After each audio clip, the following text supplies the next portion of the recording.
Assalamualaikum warahmatullahi wabarakatuh. Saya Sigit Prabowo, mahasiswa Teknik Sipil Universitas Tanjung Pura Pontianak. Pada kesempatan ini saya akan menyampaikan hasil sidang skripsi saya yang berjudul Evaluasi Kinerja Bundaran Ala-Ale di Kota Ketapang. Terima kasih kepada pembimbing saya Bapak Ferry Juniardi dan Ibu Siti Nurlali Kadarini, serta penguji saya Bapak Komala Erwan dan Ibu Sumiyatinah. Bundaran Ala-Ale terletak pada Simpang 4 Jalan R. Suprapto, W.R. Supratman, dan Jalan Haji Murni, merupakan salah satu bundaran yang berada di Kota Ketapang dan terletak di pusat Kota Ketapang. Bundaran Ala-Ale melayani arus lalu lintas keluar dan masuk Kota Ketapang. Seiring dengan bertambahnya jumlah penduduk dan kendaraan setiap tahunnya, maka volume arus lalu kendaraan yang melewati bundaran ini semakin meningkat, yang dapat menyebabkan masalah lalu lintas pada bundaran ini. Untuk mengatasi masalah tersebut, dilakukan studi penelitian sebagai upaya untuk mengetahui kinerja bundaran agar dapat menemukan solusi yang tepat untuk mencegah terjadinya masalah. Tujuan penelitian pertama, mengevaluasi kinerja bundaran Ala-Ale pada kondisi kondisi sekarang tahun 2020, dan untuk mendapatkan kinerja bundaran Ala-Ale pada kondisi yang akan datang. Diagram alur penelitian sebagai berikut. Data dan pembahasan. Lokasi penelitian yang diambil melalui Google Earth dan foto langsung di lapangan. Data lalu lintas kendaraan. Untuk mendapatkan data lalu lintas kendaraan, dilakukan survei volume lalu lintas kendaraan. Survei ini dilakukan dengan menempatkan beberapa orang di setiap simpang dan mencatat langsung pada belangko pengisian. Pengambilan survei dilakukan selama 5 hari, yaitu Senin, Rabu, Jumat, Sabtu, dan Minggu, selama 12 jam pada pukul 6 pagi sampai pukul 6 sore. Berikut data lalu lintas pada hari Senin, hari Rabu dan Jumat, Sabtu dan Minggu. Berikut data hambatan samping, data geometrik bundaran,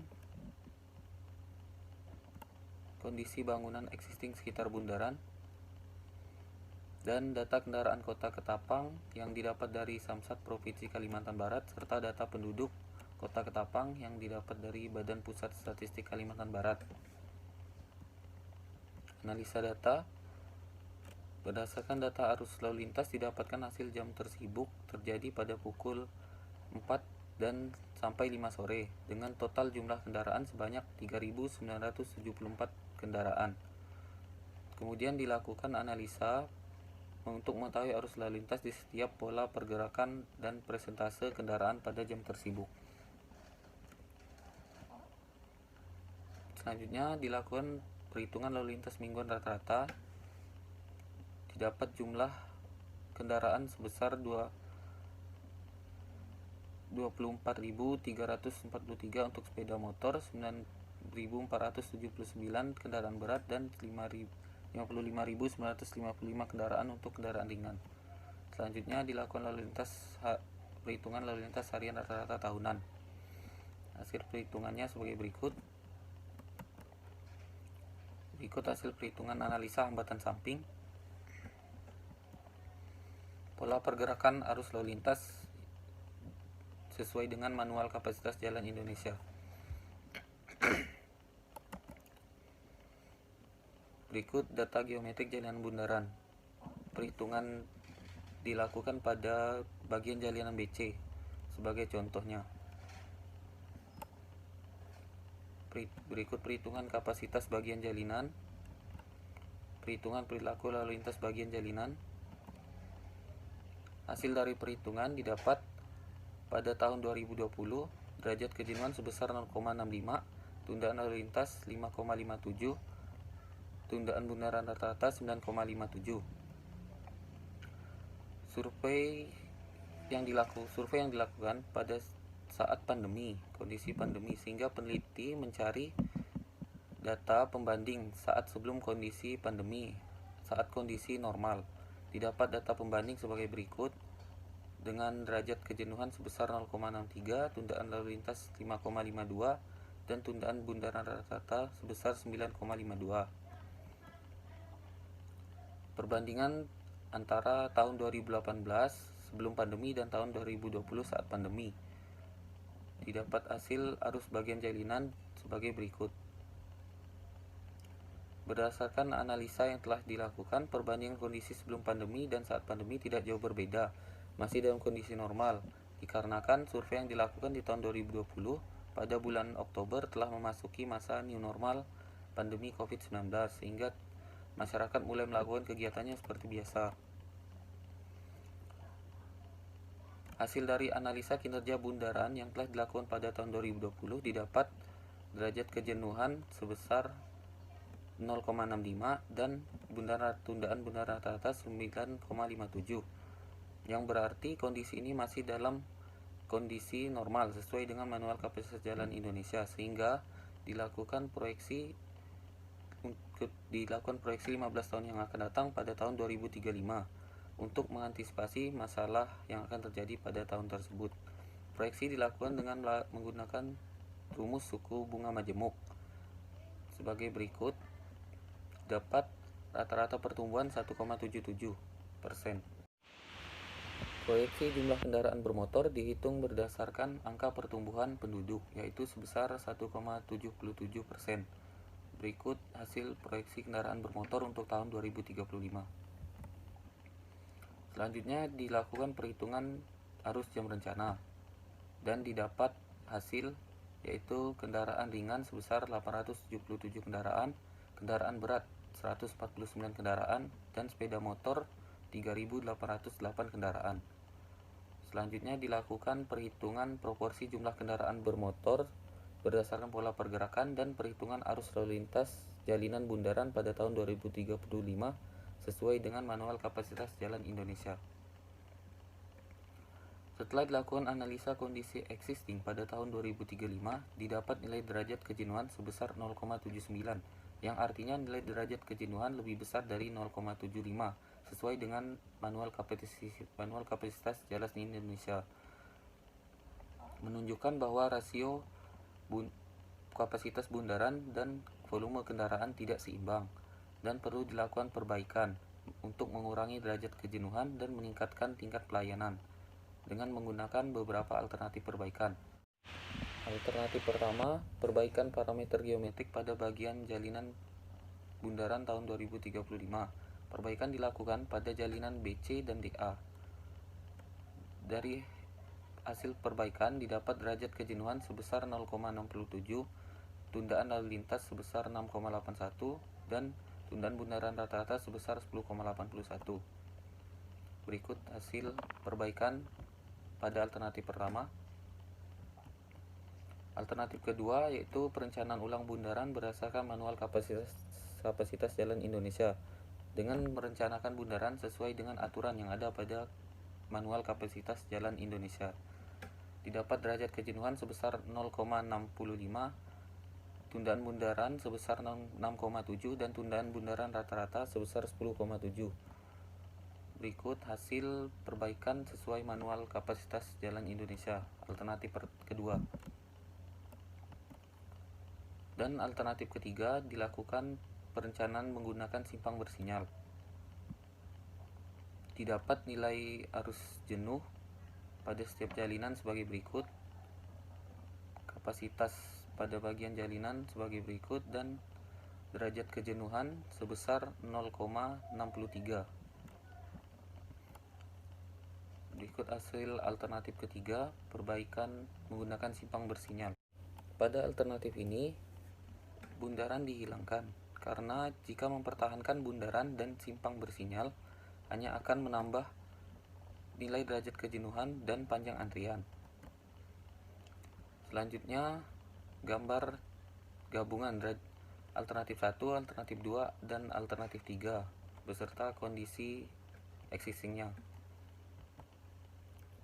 Pemodelan dengan menggunakan software VSIM. Software VSIM merupakan software simulasi untuk kendaraan secara mikro. Dengan menggunakan software VSIM akan didapat animasi secara visual pada bundaran, panjang antrian, tundaan, dan indeks tingkat pelayanan. Dilakukan analisa menggunakan software VSIM pada kondisi existing tahun 2020 dan alternatif perencanaan ulang bundaran tahun 2035. Hasil VSIM kondisi existing pada tahun 2020 sebagai berikut, dan hasil VSIM alternatif perencanaan ulang bundaran tahun 2035 sebagai berikut. Perbedaan hasil MKJI 1997 dan software VISIM baik pada kondisi existing tahun 2020 maupun pada kondisi alternatif perencanaan ulang di tahun 2035 dikarenakan perbedaan parameter yang digunakan. Hasil perbandingan MKJI 1997 dan VISIM sebagai berikut. Pada kondisi existing tahun 2020, tingkat pelayanan menggunakan MKJI sebesar 9,57, sedangkan menggunakan VISIM sebesar 8,83. Dan alternatif perencanaan ulang pada tahun 2035 didapat tingkat pelayanan menggunakan MKJI sebesar 10,7 dan menggunakan VISIM sebesar 16,32. Kesimpulan, pertama, kinerja bundaran ala-ala Kota Ketapang pada kondisi existing tahun 2020 didapat nilai derajat kejenuhan sebesar 0,65 dan tundaan bundaran rata-rata sebesar 9,57. Setelah dilakukan analisa pada tahun 2018, didapat nilai derajat kejenuhan sebesar 0,63 dan tundaan bundaran rata-rata sebesar 9,52. Perbandingan kondisi sebelum pandemi dan saat pandemi tidak jauh berbeda, masih dalam kondisi normal, dikarenakan survei yang dilakukan di tahun 2020 pada bulan Oktober sudah memasuki masa new normal pandemi. 3. Karena kinerja bundaran ala-ala pada tahun 2020 masih memenuhi kriteria, maka dilakukan proyeksi pada tahun 2035, yaitu 15 tahun yang akan datang, untuk mengantisipasi masalah lalu lintas yang mungkin terjadi. Keempat, kinerja bundaran ala-ala Kota Ketapang setelah dilakukan proyeksi pada tahun 2035 didapat nilai derajat kejenuhan sebesar 0,79 dan tundaan bundaran sebesar 12,16 detik per SMP. Kelima, penanganan alternatif pertama, yaitu perbaikan parameter geometrik bagian jalinan, didapat nilai derajat kejenuhan sebesar 0,67 dan tundaan bundaran rata-rata sebesar 10,81. Keenam, penanganan alternatif kedua, yaitu perencanaan ulang bundaran berdasarkan manual kapasitas jalan Indonesia, didapat nilai derajat kejenuhan sebesar 0,65 dan tundaan bundaran rata-rata sebesar 10,7. Ketujuh, penanganan alternatif ketiga, yaitu perencanaan menggunakan simpang bersinyal, didapat nilai derajat kejenuhan sebesar 0,63. Kedelapan, kondisi existing bundaran ala-ala Kota Ketapang tidak sesuai dengan peraturan manual kapasitas jalan Indonesia 1997, yaitu dengan jari-jari bundaran 8 meter dan tanpa pulau pemisah.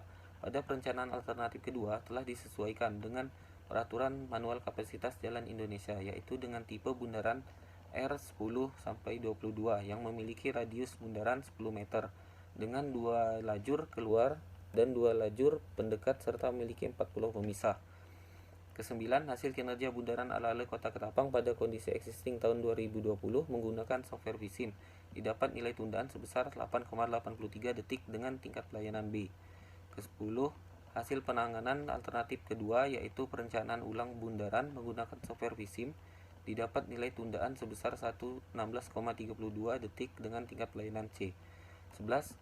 Berdasarkan alternatif yang telah dianalisa, maka direkomendasikan perbaikan bundaran tahun 2035 menggunakan alternatif kedua dengan melakukan perencanaan ulang bundaran sesuai dengan peraturan manual kapasitas jalan Indonesia karena memiliki kinerja yang memenuhi. Selain itu, pada alternatif kedua, kondisi bundaran tetap dipertahankan sebagai ikon atau simbol Kota Ketapang.